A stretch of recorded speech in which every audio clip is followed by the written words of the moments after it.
মাননীয় স্পিকার, অন্তর্বর্তীকালীন সরকারের সময় পাশ হওয়া ১৩৩টি অধ্যাদেশের মধ্যে শনিবার সংসদে হুবহু পাশ করা হয় ৯৮টি। ১৫টি সংশোধিত আকারে, অন্য ২০টির মধ্যে অধিকতর যাচাইয়ের জন্য পরবর্তীতে বিল আনার জন্য ১৬টি ও ৪টি পুরোপুরি বাতিল করে দেয় সংসদ।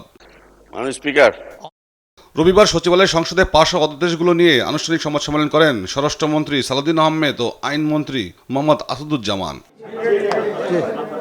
এ সময় সালাউদ্দিন আহমেদ বলেন, সময় স্বল্পতার কারণে সবগুলো বিল পাশ করা সম্ভব হয়নি। বিরোধী রাজনৈতিক দলের সমালোচনা জবাব দেন স্বরাষ্ট্রমন্ত্রী। যে সমস্ত ইস্যুতে তারা ওয়ার্কআউট করেছেন, ওখানে কিছু কিছু তথ্য সঠিক ছিল না, ওনারা সঠিকভাবে উপস্থাপন করেনি।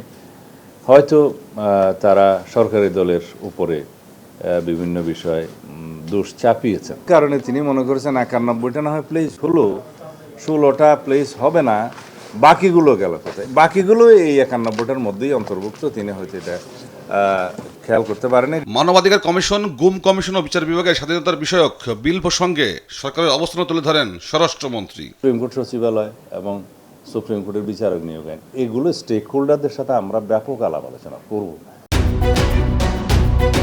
দেড় যুগ ধরে ভালোবাসার নিড়ে এসিআই পিওর সল্ট করে এটাকে আরও এনরিচ করে আমরা পরবর্তী সেশনে নিয়ে আসতে চাই এবং সবাইকে ইনক্লুড করে স্টেক হোল্ডারদের সাথে আলাপ আলোচনা করে তারপরে এই আইনগুলো যদি আরও সমৃদ্ধ করা হয়, সেটা তো জাতির জন্যই ভালো হবে। আইনমন্ত্রী তুলে ধরেন কেন কি কারণে গুম কমিশনের ও মানবাধিকার কমিশনের বিলটি অধিকতর বিবেচনার জন্য পাশ করা হয়নি। এইগুলো নিয়ে আমরা সবগুলো আইনে যাচাই বাছাই করার প্রক্রিয়া নিয়েই ইতিমধ্যে আজকে আমি আমার অফিসকে বলেছি ১৫ই মের পরে মানবাধিকার কমিশনের আইন নিয়ে আমরা ডিসকাশনের জন্য উদ্যোগ নিয়েছি। ১১৭টাকে মোটামুটি আইনে পরিণত করেছি। বাকিগুলোর ব্যাপারে আমাদের কমিটমেন্ট আছে, আমাদের সদিচ্ছার কোনো অভাব নাই। চিফ হুইপ বলেন, সরকারের আন্তরিকতার কোনো অভাব নেই, তাই এত অল্প সময়ের মধ্যে এতগুলো বিল পাশ করানো সম্ভব হয়েছে।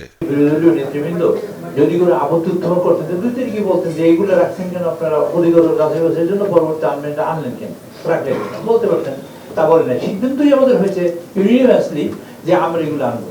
কেন আনবো তার ব্যাখ্যা আমাদের আইনমন্ত্রী মহোদয় দিয়েছেন এবং সেগুলো আমরা পরবর্তীতে সব নিয়ে আসবো। পাশ না করা বাকি আইনগুলো যাচাই বাছাই সংযোজন বিধান শেষে বিল আকারে উত্থাপন করা হবে বলে জানান চিফ হুইপ। হতে পারে তৌফিক মাহমুদ মুন্না, দেশ টিভি, ঢাকা।